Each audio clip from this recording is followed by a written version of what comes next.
Welcome everyone to the dark moon in Pisces. This is our Astro-Numerology training teaching portion of our dark moon celebration. So let us open our circle, bringing ourselves here to the present, taking a couple deep breaths in, feeling your chair supporting you, feet on the floor if it's at all possible. And just another deep breath in and allowing yourself to relax. Feels good, feels good. Beautiful. So on another breath in, bringing your hands into prayer pose. On the next breath in and out, we're going to have our fingers fall forward and part time space reality, as we're powerful like that. As we hold our arms out, we know that all of the past is out past our left hand, and all of the future is out past our right hand. And here in the center is this beautiful space of now where we're going to play. And we just release all of these timelines to the care of all that is, knowing that they are tended to perfectly. Another breath in, bringing hands back into prayer pose. Another breath.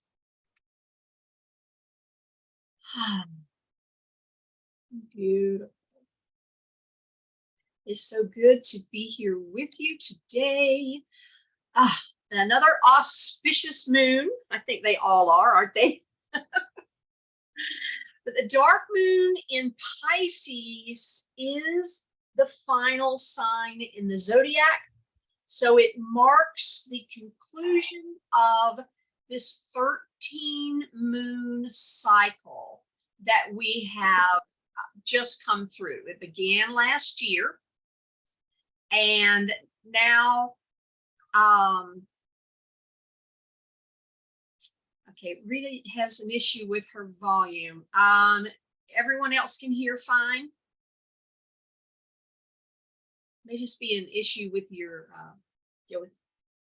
something jumped off the settings. Beautiful. Okay. So the dark moons run in a 13 moon cycle, and because 13 is the divine feminine number, and so there's so much symbology here. So Pisces is at the end, so we're closing things out. With Aries, the dark moon in Aries, which will be, the next dark moon we have together, that's going to begin the new astrological year right on time at spring. And there's just something really special about the Aries dark moon this time, but we'll get to that next month. But just know that something really cool is happening. Isn't it fascinating how this all plays together? And how fun that we are now aware of it. This has been going on forever. And 90% of my life, I had no clue about any of it. But for me, what this has done, practicing following Grandmother Moon and Father Earth, or Mother Earth and Father Time, it has grounded me and helped me feel more secure, because we're not just hurtling through space untethered at the mercy of time. And so having these just cyclical, this happens. It just goes around and around and around, ever continuing. This is the fourth consecutive dark moon at 1 degree. And it's 1 degree, of course, is the degree of new beginnings. So with Pisces as the final sign, We're being invited to have endings and completions and then step into the new beginning. You may find that it is time to walk away from something because there's nothing else to learn from that experience. So with the Piscean energy heightening your intuition, you're invited to sit with your soul and ask, what is ready to be released? Is there anything that you're continuing just because you started it? And the new moon tomorrow is on the 20th. And of course, dark moon, first day of dark moon, is on the 20th for Rita. So we've got the 20th in the second month, so a couple of twos there. And twos symbolize peace and harmony, love, kindness, and balance. So as you're ending one adventure and preparing for the next one, bless your experience so far. No matter where in our experience we could point, because we're human, and go, well, that was a mistake, or boy, I blew that. What if that's just old thinking that's not true? Because what we know is each and every experience we've had was a stepping stone to where we are now. It was necessary and needed.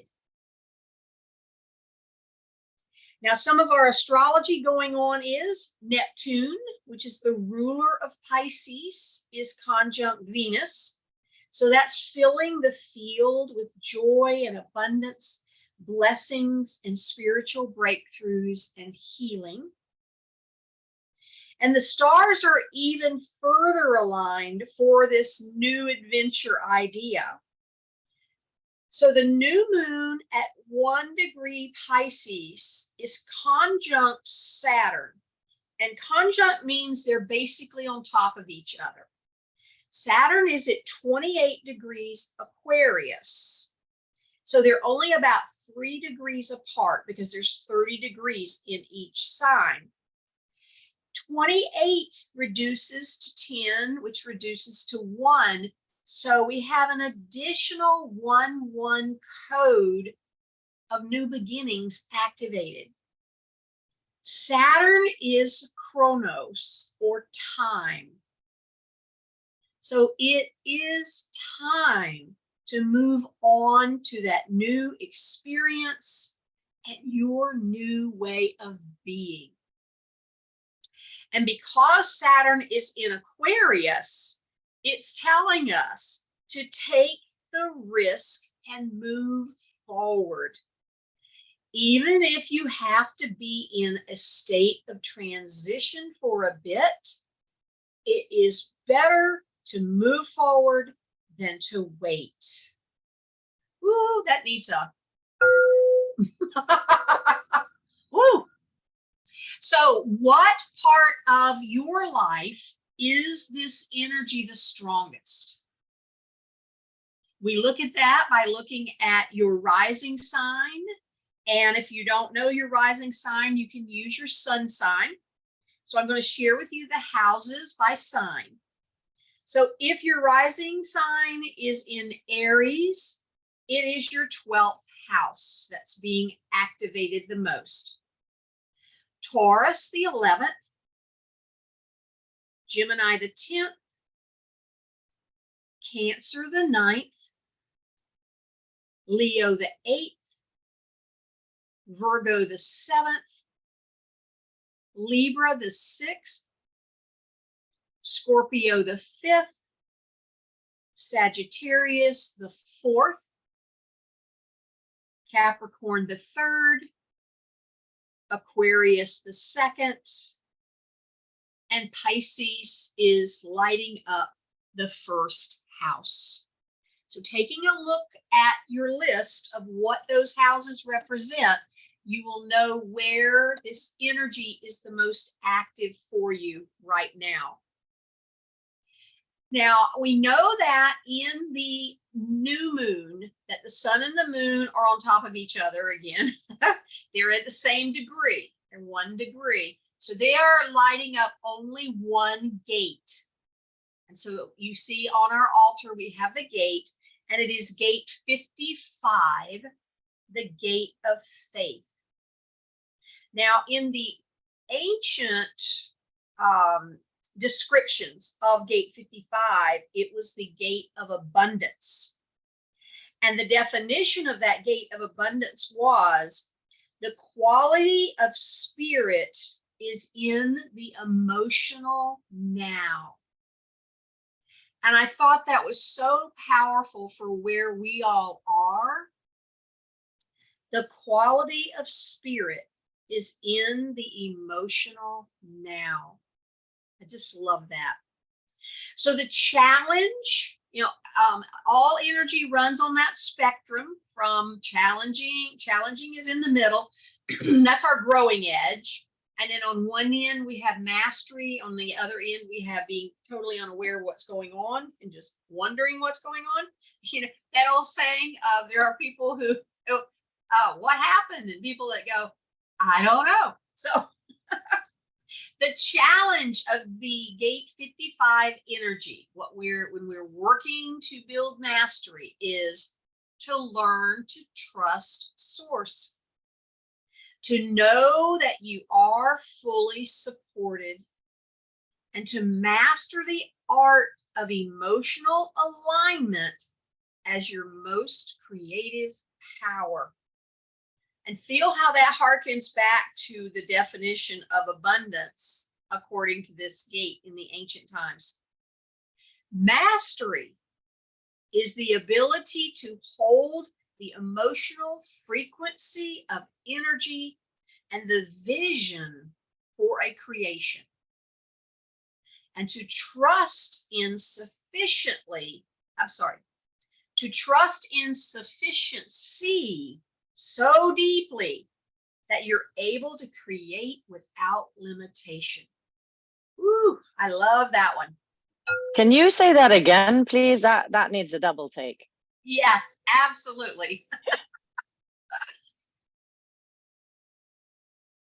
When we've mastered this energy, we have the ability to hold the emotional frequency of energy and the vision for a creation. Some of us have just talked about this. We pull the vision from the ethers, and it's floating around in the ethers. And our job is to pull that down like a channel down through our energetic system so that it becomes grounded and can manifest. That's why so many of us used to, I'm saying that positively, have a hard time bringing our visions into reality, of manifesting what we clearly see, but we just can't get it. We didn't know that it was our job to pull it down and hold the emotional frequency of energy and the vision grounded so that it can become manifest. And to do that, we deeply trust the sufficiency will be available, and then we create without limitation. That is a deep breath in. Whew.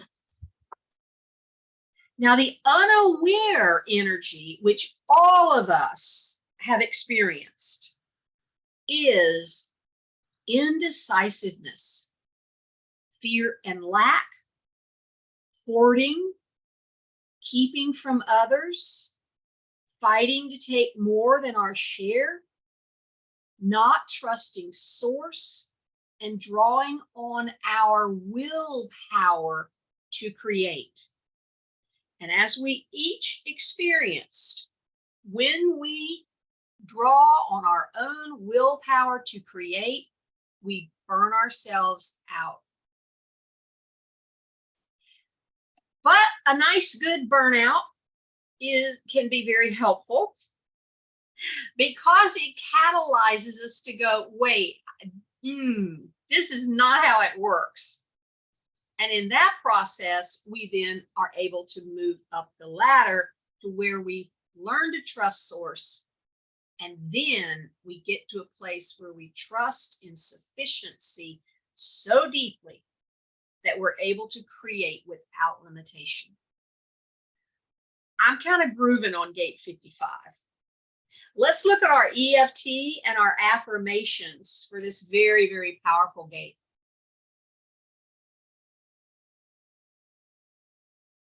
The EFT, even though I'm afraid to speak my truth, I now share the truth from my heart and trust that I am safe, and I deeply and completely love and accept myself.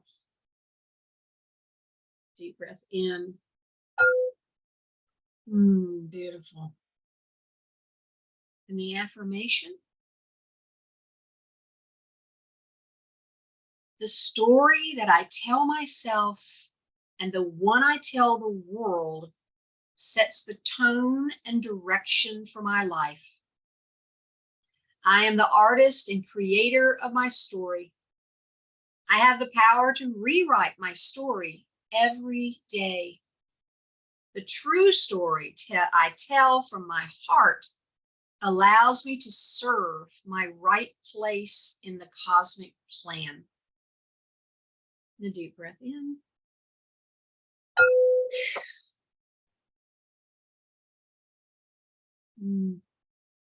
Just one moment. I want to check something.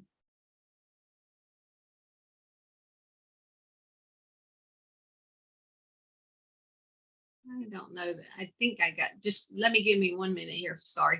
I want to make sure we had the right ones. No, they are. Okay, cool.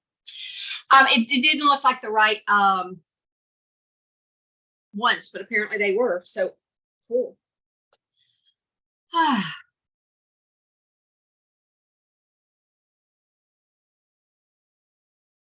I love mastering this energy. So what we do now is we will stop the recording and then we'll restart it for our alignment portion, which is, you see here on the altar, we have as our guide the 7 blessings of Eve. I'm very excited to have that energy here as our guide. So give me just one moment.